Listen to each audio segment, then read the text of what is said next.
तो दोस्तों, आज पार्ट 2 में हम पूर्व मध्यकालीन भारत प्री मेडिवल इंडिया के बारे में पढ़ने जा रहे हैं और प्री मेडिवल इंडिया को हम 712 एडी से स्टार्ट करते हुए 1206 एडी तक पढ़ेंगे। इससे पहले वाले वीडियो में हमने देखा था कि मध्यकालीन भारत को हम 2 भाग में पढ़ रहे थे। हमने उसको 2 भाग में डिवाइड किया था। फर्स्ट पार्ट था प्री मेडिवल इंडिया और सेकंड था पोस्ट मेडिवल इंडिया। तो आज हम प्री मेडिवल इंडिया के बारे में पढ़ेंगे। प्री मेडिवल इंडिया में हम 3 केस मेनली कंसीडर करेंगे। सबसे पहला केस जो है, हम ट्रिपार्टाइट स्ट्रगल के बारे में देखेंगे। ट्रिपार्टाइट स्ट्रगल त्रिपक्षीय संघर्ष जो 750 एडी से लेकर के 1050 एडी तक चलेगा। देन हम राजपूत वंश के बारे में पढ़ेंगे जो कि 9th सेंचुरी से स्टार्ट होकर के 13th सेंचुरी तक चला था। और थर्ड केस में हम मुस्लिम इन्वेजन देखेंगे जिसमें मुख्यतः 3 सबसे महान मुस्लिम शासक ने भारत पर आक्रमण किया था, जिसमें पहले थे Mohammad bin Qasim, second Muslim Mahmud Ghaznavi and third जो था मोहम्मद गौरी था। तो ट्रिपार्टाइट स्ट्रगल जो है, ये स्ट्रगल जो है 3 राजवंश के बीच में हुआ था। उस वक्त 750 एडी से लेकर के 1050 एडी के बीच में जो सबसे 3 महान राजवंश थे वो थे पाल, गुज्जर प्रतिहार और राष्ट्रकूट। इन तीनों के बीच में होने वाले संघर्ष को ही हम त्रिपक्षीय संघर्ष कहते हैं। और इस पूरे प्री मेडिवल इंडियन को हम मैप डायग्राम,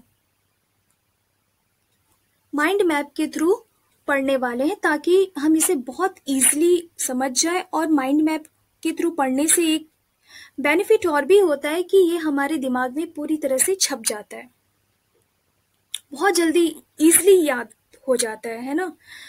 राजपूत वंश, सेकेंड इज राजपूत वंश। राजपूत वंश जो है 9th सेंचुरी से लेकर के 13th सेंचुरी तक चलेगा। इसमें हम मेनली जो पढ़ेंगे किस राजपूत वंश के बारे में पढ़ने वाले, चौहान डायनेस्टी के बारे में पढ़ेंगे, गढ़वाल डायनेस्टी के बारे में पढ़ेंगे, परमार डायनेस्टी के बारे में पढ़ेंगे, चंदेल डायनेस्टी के बारे में पढ़ेंगे और चालुक्यन डायनेस्टी के बारे में पढ़ेंगे। चालुक्यन भी राजपूत थे, इसलिए हम इसे भी राजपूत वंश के में ही पढ़ेंगे, ठीक है बच्चों। ये सारे जो वंश हैं राजपूत वंश, ये अलग अलग जगह के हैं। जैसे चौहान जो थे वो अजमेर राजस्थान के थे, गढ़वाल डायनेस्टी जो है वो लोग कन्नौज के थे और परमार जो है वो मालवा के थे। चंदेल ऑफ बुंदेलखंड, चंदेल कहाँ के थे? बुंदेलखंड के थे। और चालुक्य डायनेस्टी हम सबसे लास्ट में पढ़ेंगे। तीसरा घटना थी मुस्लिम इन्वेजन की, यानी भारत पर मुसलमानों ने आक्रमण कैसे किया। जैसे पहले मुस्लिम आक्रमण जो थे वो मोहम्मद बिन कासिम आए, उसी तरह से दूसरी महमूद गजनवी आए और तीसरा मोहम्मद गौरी आए, ठीक है। और ये सब पूर्व मध्यकाल में ही हुआ था। और इसके बाद भारत में मुस्लिम साम्राज्य तुर्किश राज्य का स्थापना हुआ, जिसे हमने दिल्ली सल्तनत कहकर बुलाया। चलिए हेडिंग डालिए, त्रिपक्षीय संघर्ष, ट्रिपार्टाइट स्ट्रगल। ट्रिपार्टाइट स्ट्रगल 750 एडी से स्टार्ट होकर के 1050 एडी तक चला, यानी लगभग 300 साल तक चला था। अब हम इसे माइंड मैप के थ्रू समझेंगे कि त्रिपक्षीय संघर्ष क्यों हुआ था, what was the reason behind this. तो मेन जो रीजन था वो ये था कि कन्नौज के लिए हुआ था। कन्नौज का जो राजा था हर्षवर्धन, उसकी डायनेस्टी पूरी तरह से खत्म हो चुकी थी, क्योंकि कन्नौज के जो राजा हर्ष थे उनका उत्तराधिकारी इतने लायक नहीं हुए आगे कि उनकी गद्दी को संभाल सके, इसलिए उनकी गद्दी पूरी तरह से रिक्त हो गई थी, खाली हो गई थी। और इस रिक्त जगह को भरने के लिए बंगाल से सबसे पहले पाल डायनेस्टी के राजा आए, फिर उसके बाद राजस्थान एंड गुजरात से गुज्जर प्रतिहार, और देन महाराष्ट्र से राष्ट्रकूट कन्नौज की तरफ बढ़े। ये सभी कन्नौज को क्यों चाहते थे? ऐसा क्या खास बात थी कन्नौज में? क्योंकि कन्नौज उत्तर भारत का सबसे समृद्ध फलता फूलता कैपिटल था। ये कहानी है गंगा वैली और कन्नौज के डोमिनेशन से स्टार्ट होती है, इसलिए हम जानेंगे कि कन्नौज इतना इम्पोर्टेंट क्यों था। Ganga valley huge resource and population के कारण ट्रेड एंड कॉमर्स का एक सेंटर था।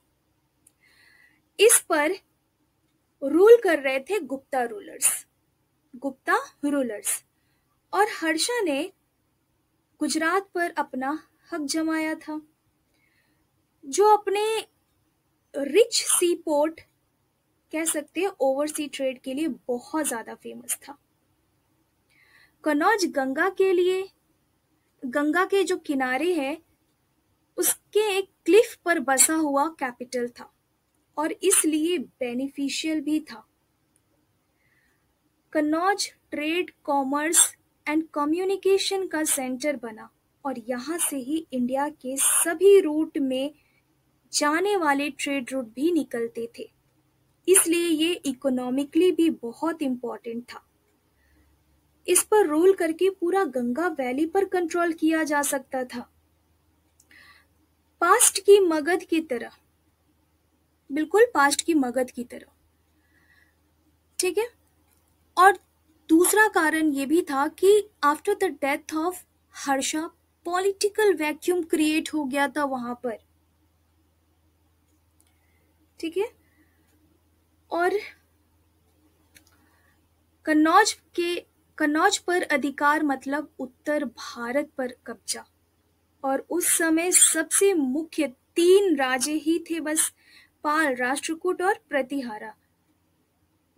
इसलिए इन तीनों ने कन्नौज पे आक्रमण किया, और बंगाल, और सबसे ज्यादा जो कहते हैं कि इस स्ट्रगल के दौरान सबसे लंबे समय तक राष्ट्रकूट एम्पायर रहा, और त्रिपक्षीय संघर्ष के दौरान लोगों को एक स्टेबल लाइफ दिया गया, एग्रीकल्चर को एक्सटेंड किया गया,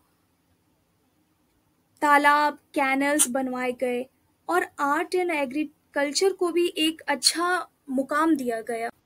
अब हम समझेंगे पाल डायनेस्टी के बारे में। The Palas. Pal dynasty 750 AD से स्टार्ट होकर के 1050 एडी तक हम पढ़ेंगे। पाल डायनेस्टी भी इसी बीच में आएगा, अप्रॉक्स हम मानकर चलेंगे। ठीक है। तो after 100 years of Shashank Gaur death, अब हम थोड़ा सा पीछे जाते हैं, प्री हिस्ट्री की बात करेंगे। थोड़ा सा प्री हिस्ट्री में देखेंगे कि बंगाल का जो आखिरी राजा था शशांक गौड़, वो मारा गया, और उसके मारे जाने के बाद बंगाल में कोई खास राजा नहीं आया, कोई खास राज्यवंश स्थापित नहीं हुआ, और शशांक गौड़ की मृत्यु के 100 वर्ष के बाद बंगाल में बहुत ज्यादा अराजकता फैल गई। अराजकता का मतलब यहाँ कानून व्यवस्था पूरी तरह से फेल हो गई। कोई भी कानून व्यवस्था नहीं था, कोई जुडिशियल नियमों को फॉलो नहीं कर रहा था, कोई इसका पालन नहीं कर रहा था। इसका मतलब लोगों के बीच में कानून का डर और भय पूरी तरह से खत्म हो गई थी, और इसे ही कहेंगे अराजकता। और वहां मत्स्य न्याय प्रणाली चल रही थी। ये मत्स्य न्याय प्रणाली क्या होता है? मत्स्य न्याय प्रणाली मतलब बड़ी मछली छोटी मछली को निगल जाती है, यही नीति है। वैसे ही बड़े पैसे वाले जो लोग थे बंगाल में, वहां के छोटे लोगों का शोषण करने लगे, उसे परेशान करने लगे, अपनी सुपरमेसी को स्थापित करने का कोशिश करने लगे, और इस तरह से बंगाल की शांति पूरी तरह भंग हो गई। और इसी बीच गोपाल वंश का एक शक्तिशाली नेता के रूप में उदय होता है। उसने वापस बंगाल में शांति को स्थापित कर दिया। यह देखते हुए लोगों ने गोपाल को अपना अगला राजा स्वीकार कर लिया, अपना अगला राजा मान लिया, क्योंकि उसने उन वहां के लोगों को 100 साल की अराजकता से छुटकारा दिला दिया था। तो गोपाल जो था एक कमांडर फैमिली से बिलोंग करता था, और ये लोगों के द्वारा वहां पे नॉमिनेट हुआ था। इस तरह से गोपाल ने बंगाल में पाल वंश की स्थापना किया। तो हमने पढ़ा पाल डायनेस्टी के बारे में, पाल वंश के बारे में, जो कि 750 एडी से लेकर के 1050 एडी तक चला। आप इस माइंड मैप को अच्छी तरीके से अपनी कॉपी में बना लीजिए ताकि अच्छे से लर्न हो पाए।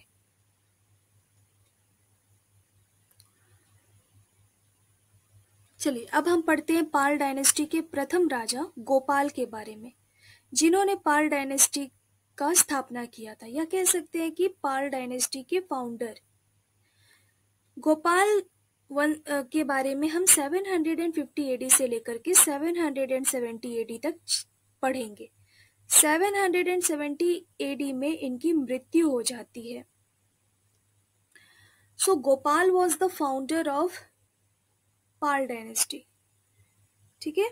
और पाल शब्द का अर्थ होता है रक्षक या संरक्षक, इसलिए इस वंश के जितने भी शासक आए उन सभी के नाम के लास्ट में पाल जुड़ा होता है, जैसे धर्मपाल, देवपाल, ठीक है। गोपाल जब राजा बनते हैं तो उन्होंने सबसे पहले मत्स्य न्याय सिस्टम को खत्म कर दिया। इसके बारे में हमने पहले पढ़ा ऊपर में कि मत्स्य न्याय सिस्टम में बड़ी मछली जो होती है छोटी मछली को खा जाती। उसी तरह से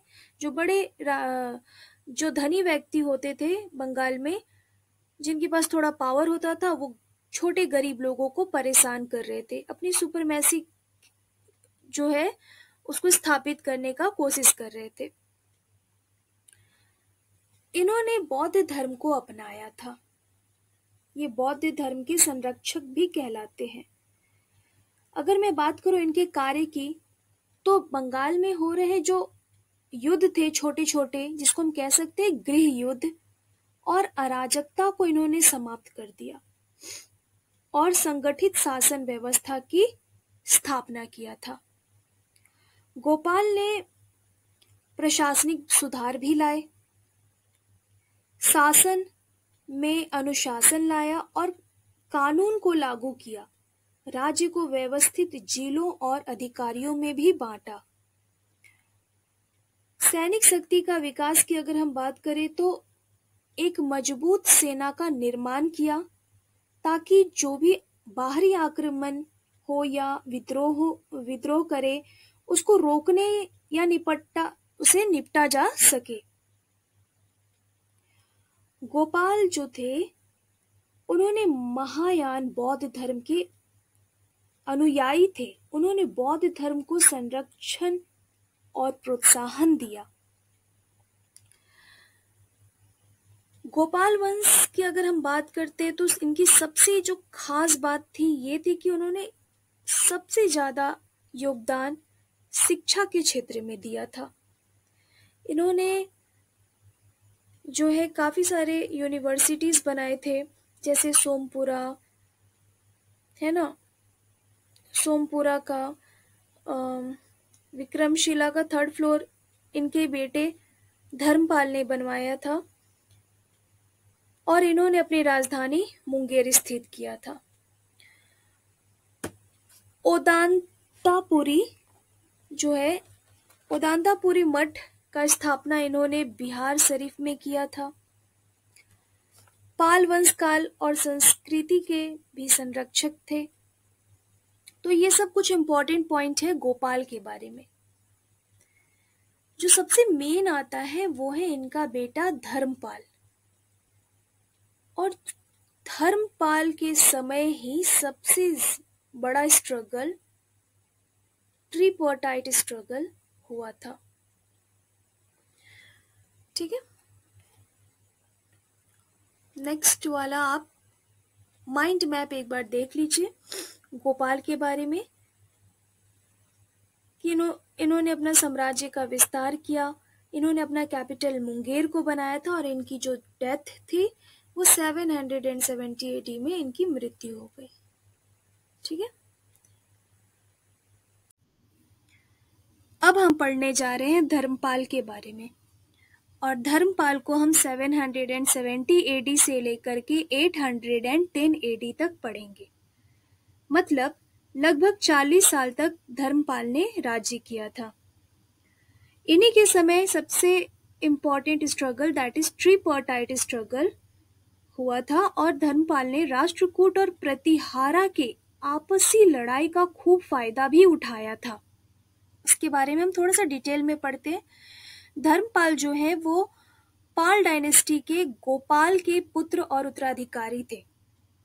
इन्होंने बौद्ध धर्म के वज्रयान शाखा को अपनाया था और वे संस्कृति और शिक्षा के महान संरक्षक भी कहलाते हैं। इन्होंने मुख्य रूप से 2 यूनिवर्सिटीज विक्रमशिला एंड सोमपुरा को, इस 2 यूनिवर्सिटी का उद्घाटन किया था। ऑल्सो इनको परम सौगात के नाम से भी जाना जाता है। परम सौगात का मतलब होता है बहुत बड़ा तोहफा। ठीक है, तो इसके बारे में हम थोड़ा सा और डिटेल में पढ़ेंगे। ये है धर्मपाल। मैंने डायग्राम के थ्रू मैंने छोटा सा स्केच बनाया है और चलिए थोड़ा सा इसको डिटेल में और समझते हैं। धर्मपाल ने अपनी मेहनत और समझदारी से कन्नौज पर कब्जा कर लिया। ठीक है, और धर्मपाल के कन्नौज पर हमला किया और वहां के राजा इंद्रायुध को हरा दिया। इंद्रायुध को हराने के बाद धर्मपाल ने अपने दोस्त चक्रायुध को कन्नौज का राजा बनाया। चक्रायुध ने धर्मपाल को अपना मालिक मान लिया। ठीक है, कन्नौज को जीतने के बाद धर्मपाल ने एक बड़ा दरबार लगाया जिसमें कई दूसरे राजा भी आए। इसी मौके पर उन्होंने उत्तरास्वामी जो है उत्तर भारत का जो राजा कहलाते हैं, उत्तरापद स्वामी की भी उपाधि धारण किया। धर्मपाल का कन्नौज पर राज बहुत समय तक चला। उन्हें प्रतिहार राजा वत्सराज और बाद में नागभट्ट द्वितीय से कई बार लड़ना पड़ा। राष्ट्रकूट राजा ध्रुव ने भी उन्हें हराया था, लेकिन जब ध्रुव वापस अपने राज्य लौट गए तो धर्मपाल को अपनी ताकत फिर से बढ़ाने का मौका मिल गया। धर्मपाल ने अपने राज्य को बंगाल और बिहार से लेकर पंजाब और हिमालय तक फैलाया। तो ये था धर्मपाल के बारे में। धर्मपाल के ही दरबार में एक गुजराती पोएट जिनका नाम था सेडोल, वो आए थे। उन्होंने इनको उत्तरापथ का स्वामी की उपाधि दिया था। और फिर इनको किसने हराया था? प्रतिहार का जो शासक वत्सराज और राष्ट्रकूट का राजा ध्रुव ने हरा दिया था। ठीक है, ये था टोटल धर्मपाल के बारे में।